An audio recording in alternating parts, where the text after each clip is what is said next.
Hello and welcome to another video. Today we will be taking a look and reviewing the new M4 MacBook Air. Peeling off the tabs and lifting up the box cover reveals the MacBook Air itself. The M4 MacBook Air comes in this all new sky blue finish as well as midnight, starlight, and the classic silver. Also in the box we get a color matching MagSafe charging cable and a 35-watt dual power adapter. However, if you get the base configuration with the 256 storage and 16 RAM, you'll get a 30-watt power adapter in the box.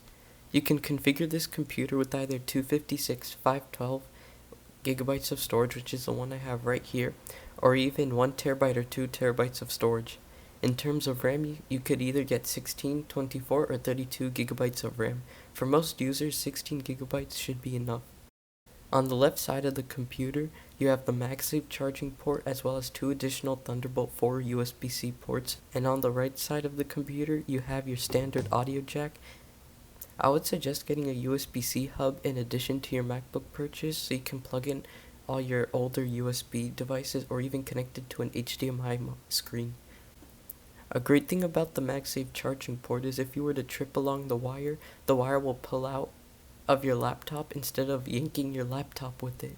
In terms of the display, we have a 13-inch 60Hz True Tone LCD display that can go up to 500 nits of brightness, which looks incredible. If you want a bigger screen, Apple offers a 15-inch MacBook Air. On the top, we have a 1080p 12-megapixel FaceTime camera that is capable of center stage, so just like on the iPad, the camera will pan and zoom in and out to follow you wherever you move. Now moving to the keyboard, we have the usual Magic Keyboard that feels great to type on. It isn't too loud when you're typing. A neat feature we have on the right corner is we get a fingerprint sensor, which is used for unlocking the computer as well as making online Apple Pay purchases.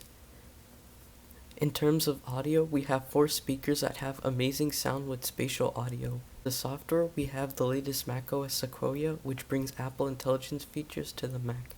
Now, bringing in the last year's M3 MacBook Air, which looks almost identical and is still a great option in 2025. The only way to tell these two machines apart is on the keyboard, as on the M4 MacBook Air we have a strike through the mute key, while on the M3 we don't. For the weight of this laptop, Apple claims for it to weigh 2.7 pounds, but when I placed it in my backpack, I can barely tell that it is in there. It is super light. Now on to performance. I will be comparing this to the M3 MacBook Air. First off, the M4 MacBook Air that I'm using has a 10-core CPU and a 10-core GPU, and the specs of the M3 MacBook Air is that it has an 8-core CPU and a 10-core GPU. First off, launching Geekbench on the M4 MacBook Air, we get a score of 3,719 for the single core, and for the multi-core we got a score of 14,731.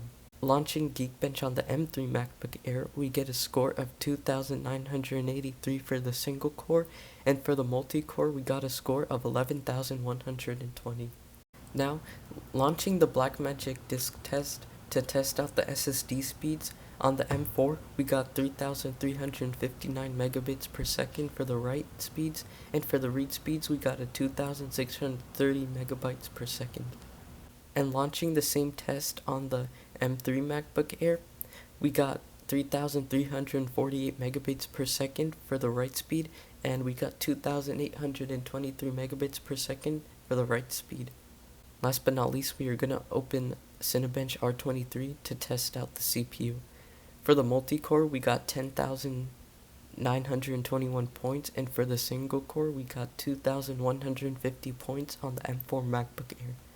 Next, launching the same test on the M3 MacBook Air, we got 8,290 points for the multi-core test, and we got 1,884 points for the single core test. In conclusion, if you need the basics, you can't go wrong with the M3 MacBook Air or even the M2 MacBook Air, but if you want a little bit more power and longer battery life, definitely choose the M4 MacBook Air.